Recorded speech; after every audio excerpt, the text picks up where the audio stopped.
Hello dear students, MBS maths classes में आप सभी का स्वागत है। तो मेरे प्यारे बच्चों, इस सेशन में हमारा चल रहा है क्लास 12th का मैथ और एक्सरसाइज चल रही है हमारी 5.7। ठीक है ना। चैप्टर का नाम है कंटिन्यूटी एंड डिफरेंशिएबिलिटी और एक्सरसाइज है बेटा हमारी 5.7।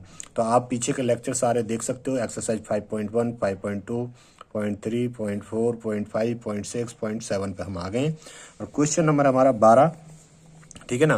क्वेश्चन नंबर 12 है। तो बेटा सारे लेक्चर आप पीछे के देख सकते हो, पार्ट 1 पार्ट 2 करके। ठीक है ना। प्रॉपर नोट्स बना सकते हो। एनसीईआरटी चल रही है ये और मैं यहाँ पे एक एक क्वेश्चन को सॉल्व करा रहा हूँ। ठीक है। तो क्वेश्चन नंबर 12 को देखेंगे। क्वेश्चन दिया है आपका y equal to cos inverse, तो जो d2 बाई dx2 निकालना है बेटा, डबल डेरिवेटिव निकालना है इसका। ठीक है ना। वही एक्सरसाइज चल रही है। ठीक है जी। तो हम यहाँ पे सॉल्व करेंगे तो कॉस को इधर लेके आ जाएंगे बेटा, तो कॉस वाई इक्वल टू कितना हो जाएगा हमारा, एक्स हो जाएगा। ठीक है सर। अब यहाँ पे क्या लिखेंगे, differentiating with respect to x, x both side है ना, एक्स बोथ साइड्स। ठीक है सर, ये लिखेंगे। अच्छा जी, यहां से आगे क्या करेंगे बेटा, तो यहाँ पे देखो differentiation of cos y equal to differentiation of x. कोई दिक्कत है यहाँ तक? कोई दिक्कत नहीं है सर। ठीक है। तो बेटा एक बात बताओ, कॉस बाई का तो नहीं पता क्योंकि एक्स के रेस्पेक्ट में कर रहे हैं, तो बाई को एक्स की तरह ट्रीट करो। तो कॉस एक्स का क्या होता है, माइनस के साइन एक्स होता है, तो क्या हो जाएगा, माइनस के साइन बाई हो जाएगा। फिर बाई का फिर से करेंगे तो डी बाई डी एक्स हो जाएगा इसका। ठीक है सर। और इसका क्या हो जाएगा, 1 हो जाएगा। कोई दिक्कत है यहाँ तक? कोई दिक्कत नहीं। साइन बाई को इधर ले जाओ, तो यहाँ पे कर देते हैं इसे। ठीक है ना, यहाँ पे आ जाएगा। तो साइन बाई को इधर लाएंगे तो ये हो जाएगा बेटा d by D x equal to minus के 1 अपॉन साइन बाई हो जाएगा। ये क्लियर हो गया यहाँ तक? ठीक है सर। साइन वाई को क्या लिख सकता हूँ, माइनस के कोसेक वाई लिख सकता हूँ। ठीक है सर, कोई दिक्कत नहीं है। तो अगेन डिफरेंशिएट करेंगे, तो again differentiate with respect to x, again differentiate with respect to x. ठीक है। तो अब ये क्या हो जाएगा, डी टू बाई अपॉन के डी एक्स टू हो जाएगा। ठीक है सर। इक्वल टू में कोसेक वाई है तो डिफरेंशिएशन ऑफ, माइनस को आगे ले लेते हैं और यहाँ पे लिख देते हैं कोसेक वाई, है ना, इसका करना है। ठीक है सर। तो एक बात बताओ, कोस बाई को एक्स की तरह ट्रीट करो तो कोसेक एक्स का कितना होता है, कोसेक एक्स का कितना होता है sir, cosec x cot y होता है माइनस का। तो यहाँ पे देखेंगे बेटा, ये माइनस तो पहले से ही चल रहा है और इसका माइनस के कोसेक वाई हो जाएगा। ठीक है सर। और कॉट वाई हो जाएगा। ठीक है ना, कॉट वाई हो जाएगा। और फिर डिफरेंशिएट किसका करेंगे, बाई का, तो डिफरेंशिएशन ऑफ वाई, तो डी बाई डी एक्स हो जाएगा। कोई दिक्कत है यहाँ तक सर? कोई दिक्कत नहीं है। तो ये माइनस माइनस क्या कर देगा, इसे प्लस कर देगा। तो बच्चा पार्टी D two by D x two आ जाएगा हमारा, ये आएगा माइनस माइनस प्लस हो जाएगा। क्या हो जाएगा जी, माइनस माइनस हमारा प्लस हो जाएगा। ये बात समझ आई? तो ये बनेगा हमारा cosec y into cot y बनेगा। और डी बाई डी एक्स की वैल्यू हमने निकाल ली थी, कहाँ है ये, डी बाई डी एक्स की वैल्यू तो निकाली थी माइनस के कोसेक वाई, तो इसे यहाँ रख देते हैं, तो माइनस के कोसेक वाई। ठीक है ना। अगर ये निकाल लिया, बस इसे सॉल्व कर दो। तो डी टू वाई अपॉन के d x two equal to, तो ये माइनस का हो जाएगा कोसेक स्क्वेयर वाई और इंटू कॉट वाई हो जाएगा। ये आपका आंसर हो जाएगा। क्या हो जाएगा जी, ये आपका आंसर हो जाएगा। तो माइनस के कोसेक स्क्वायर वाई और इंटू कॉट वाई आपका हो जाएगा बच्चा पार्टी, आंसर हो जाएगा। तो क्वेश्चन नंबर 12 आपका कंप्लीट हो गया। ठीक है ना। फिर देखेंगे हम क्वेश्चन नंबर 13। क्या देखेंगे जी, क्वेश्चन नंबर 13 देखेंगे। ठीक है, क्वेश्चन नंबर 13। तो क्वेश्चन नंबर 13 थोड़ा ध्यान से करेंगे। क्वेश्चन नंबर 13 देखते हैं। ठीक है ना, क्वेश्चन नंबर 13 देखते हैं। देखो जी, क्वेश्चन नंबर 13 में क्या है, हमारा फंक्शन दिया है बेटा 3 cos log x। मैं इसे y को ले लेता हूं, तो y is equal to 3 cos log x। ठीक है सर। प्लस के 4 sin log x, 4 sin log x। ठीक है ना। वो कह रहा है so that x square y two plus k x y one plus k y is equal to 0। बेटा यहाँ पे बाई टू का मतलब पता है क्या है, तो इसका डबल डेरिवेटिव है और बाई वन का क्या है, सिंगल डेरिवेटिव है। ठीक है ना। तो ये कंफ्यूज मत हो जाना। ठीक है सर। अब इसका क्या करेंगे, differentiate with respect to x, differentiate with respect to x both sides, ये कर देंगे। ठीक है सर, ये कर देंगे। तो अब देखो जी यहाँ से आगे देखते हैं, ठीक है। तो अब देखो बेटा क्या करें फिर, तो देखो तो इसे बाई वन ले लेते हैं, डी बाई डी एक्स होता है तो उसे हम बाई वन से भी डिनोट कर सकते हैं, ठीक है ना। तो कंफ्यूज नहीं होना है। क्या सर कंफ्यूज क्या मतलब, मैं ये कह रहा हूँ कि मैं वाई वन जैसे हम डी वाई डी एक्स लिखते हैं ना, तो हम इसे ऐसे भी डिनोट कर सकते हैं बाई वन से भी, ठीक है ना। ये बात क्लियर होगी। और जैसे d two y d x two लिखते हैं ना, हम इसे किससे डिनोट कर सकते हैं, वाई टू से भी डिनोट कर सकते हैं। तो ये परेशान मत होना आप। ये क्यों ले लिए सर, क्योंकि क्वेश्चन में ऐसा दे रखा है ना, तो इसलिए ले लिए मैंने, ठीक है सर। तो अब आ जाओ डिफ्रेंशिएट करते हैं। तो डिफ्रेंशिएट करेंगे बेटा, तो इसको करें पहले। तो देखो कॉस एक्स की तरह पढ़ो तो साइन एक्स होगा माइनस का, तो माइनस का 3 साइन लॉग एक्स होगा, ठीक है ना। फिर लॉग एक्स का आप फिर से करेंगे क्योंकि हमने एक्स की तरह ट्रीट करा था, तो डिफ्रेंशिएशन ऑफ लॉग एक्स, ठीक है सर। ये बात भी समझ में आ गई। अब इसका देखते हैं प्लस के 4 तो ऐसे ही रहेगा, ठीक है सर। अब लॉग एक्स को एक्स की तरह ट्रीट करो तो साइन एक्स का कितना होता है, कॉस एक्स, तो ये हो जाएगा जी कॉस लॉग एक्स हो जाएगा, कॉस लॉग एक्स हो जाएगा। फिर लॉग एक्स का फिर करेंगे क्योंकि लॉग एक्स को हमने एक्स की तरह ट्रीट करा था ना, एक्स की तरह ट्रीट करा था। तो डिफ्रेंशिएशन ऑफ लॉग एक्स, ये बात समझ में आ गई, हाँ ठीक है सर ये समझ में आ गई। तो और सिंप्लीफाई कर लेते हैं, तो y one is equal to, तो एक बात बताओ, तो ये क्या हो जाएगा, माइनस का 3 है साइन लॉग एक्स है, और लॉग एक्स का कितना होगा 1/x होगा, ठीक है जी। प्लस का ये क्या होगा जी 4 कॉस लॉग एक्स है, और लॉग एक्स का कितना होगा 1/x होगा। ये बात क्लियर होगी, ठीक है सर। एक्स आप एलसीएम ले सकते हो, नहीं यहाँ पे लिख सकते हो, कोई दिक्कत वाली बात नहीं है। तो वाई वन इक्वल टू आ गया बेटा माइनस के 3 साइन लॉग एक्स, माइनस के 3 साइन लॉग एक्स अपॉन के क्या है एक्स है, ठीक है। प्लस के ये क्या आ जाएगा 4 कॉस लॉग एक्स अपॉन के क्या है जी एक्स है, ठीक है। इसमें कोई दिक्कत है आपको, कोई दिक्कत नहीं है। 1/x चाहो तो आप कॉमन ले सकते हो यहाँ से, ठीक है। 1/x, तो हमारा वाई वन इक्व टू हो जाएगा 1/x। अगर हमने कॉमन ले लिया तो क्या बचेगा अंदर, माइनस के 3 साइन लॉग एक्स बचेगा, और प्लस के 4 कॉस लॉग एक्स बचेगा, ये बचेगा हमारा, ठीक है ना। अगर हमने 1/x कॉमन ले लिया, ये बात क्लियर होगी बच्चा पार्टी, हाँ सर ये बात क्लियर होगी। अब एक काम करते हैं, अब इसका अगेन डिफ्रेंशिएट करते हैं हम इसे।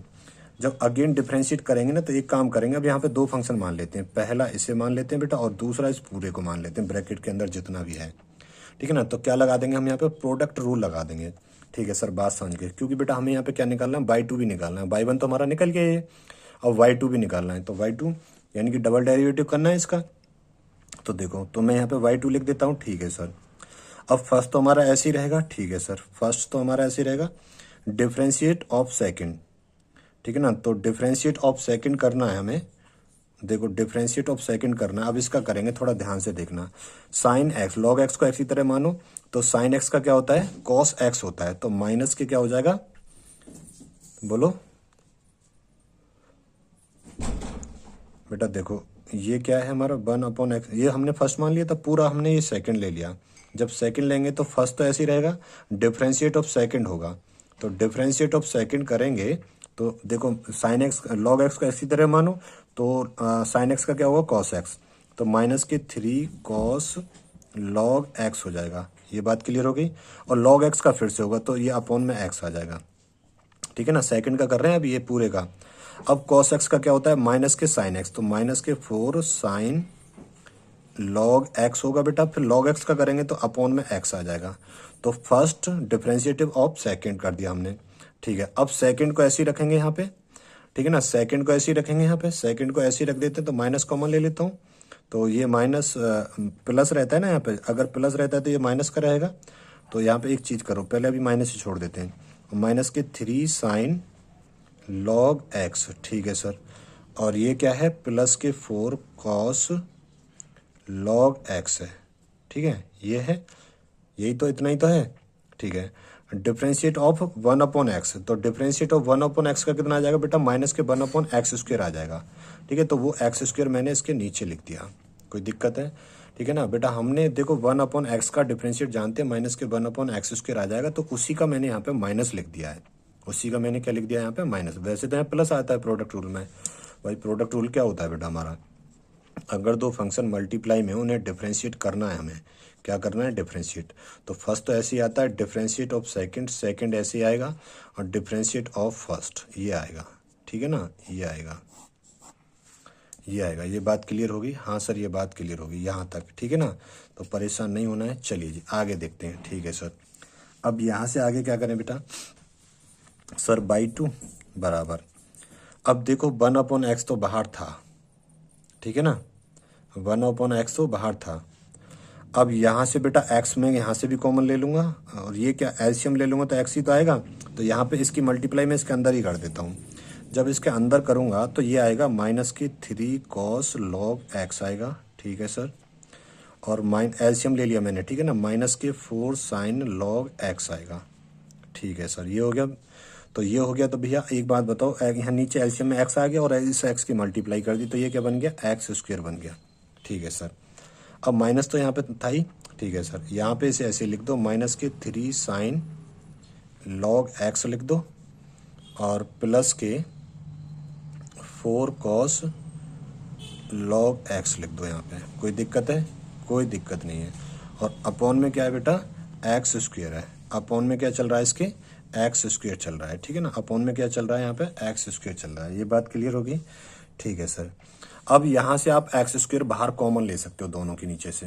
भाई एक फंक्शन तो आपका ये हो गया, और एक फंक्शन ये हो गया आपका, एक फंक्शन ये हो गया, ठीक है ना, एक फंक्शन आपका ये हो गया, तो यहाँ से x² कॉमन ले सकते हो। तो हमारा y2 = आएगा बेटा, अगर मैंने 1/x² कॉमन ले लिया तो यहाँ पे क्या बचेगा वो देखना है। तो -3 cos log x बचेगा, और -4 sin log x बचेगा, ठीक है सर। ये बात समझ में आ गई, ठीक है ना। और यहाँ पे माइनस माइनस क्या हो जाएगा, प्लस के हो जाएगा, तो +3 sin log x बचेगा, और ये माइनस हो जाएगा तो -4 cos log x बचेगा यहाँ पे। ये बात समझ में आ गई, ठीक है सर, ये बात क्लियर होगी। अब एक बात बताओ बच्चा पार्टी, ये -4 cos log x है, और यहाँ पे -4 कहाँ गया, -3 cos log x है। ये 4 और 3 7 माइनस का हो जाएगा, ठीक है सर, समझ गए बात को आप जो कहना चाह रहे हो। तो बेटा यहाँ पे देख लो, मैं यहाँ पे सिंप्लीफाई करने की कोशिश करूंगा इसे, -3 cos log x और -4 cos log x, तो -7 cos log x हो जाएगा, -4 sin log x और +3 sin log x, तो -sin log x हो जाएगा। ये बात समझ में आ गई, ठीक है ना, ये बात क्लियर हो गई। इसे नोट करो जल्दी, फिर आगे बढ़ते हैं इसे, ठीक है बेटा। अब क्या हो जाएगा फिर यहाँ से, तो सही हो जाएगा y2 = तो यहाँ पे 1/x² तो ऐसे ही रहेगा, ठीक है सर, कोई दिक्कत नहीं है। अब यहाँ पे देखो -3 cos log x और -4 cos log x, तो ये क्या हो जाएगा बेटा, -7 cos log x हो जाएगा, ठीक है सर, और -4 sin log x और +3 sin log x, तो ये हो जाएगा बेटा -sin log x हो जाएगा। ये बात क्लियर होगी? हाँ सर ये बात क्लियर होगी अच्छे से, ठीक है ना। अब हम LHS को लेके चलते हैं, तो LHS को लेके चलेंगे तो लेफ्ट हैंड साइड को, तो वो क्या था हमारा, x² y2 प्लस के x y1 प्लस के y, ठीक है ना। और ये हमें किसके इक्वल लाना है, 0 के इक्वल लाना है, तो अभी इसमें वैल्यू रख दो, ठीक है सर, वैल्यू रख देते हैं, ठीक है जी। तो इसमें वैल्यू रख दो, तो वैल्यू रखना शुरू करें भैया। देखो बेटा यहाँ पे x² तो ऐसे ही रहेगा, y2 की वैल्यू ये रही हमारे सामने, तो ये है सर -7 cos log x है, ठीक है सर, -sin log x है, ठीक है, और अपॉन में क्या आ जाएगा बेटा, ये x² आ जाएगा, है ना भाई। ये x² तो बाहर ही था, ये वाला x² मैंने इसके अंदर ले लिया यहाँ पे, ठीक है, कोई दिक्कत है, कोई दिक्कत नहीं है। इसे कर दो बंद, प्लस के, अब यहाँ पे तो ये x है, और यहाँ पे y1 की वैल्यू रख दो, तो y1 की वैल्यू कितनी थी, -3 sin, पीछे निकाल लिया हमने ना, sin log x, ठीक है सर, और +4 cos log x, ये थी हमारी वैल्यू, ठीक है सर, और नीचे क्या था, x था।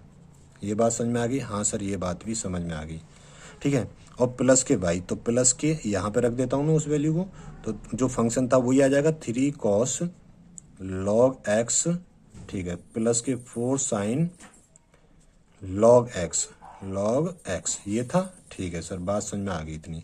अब यहाँ से बेटा इसे सॉल्व कर लो, सिंप्लीफाई कर लो, 0 के बराबर लाना है, ये आपको ध्यान रखना।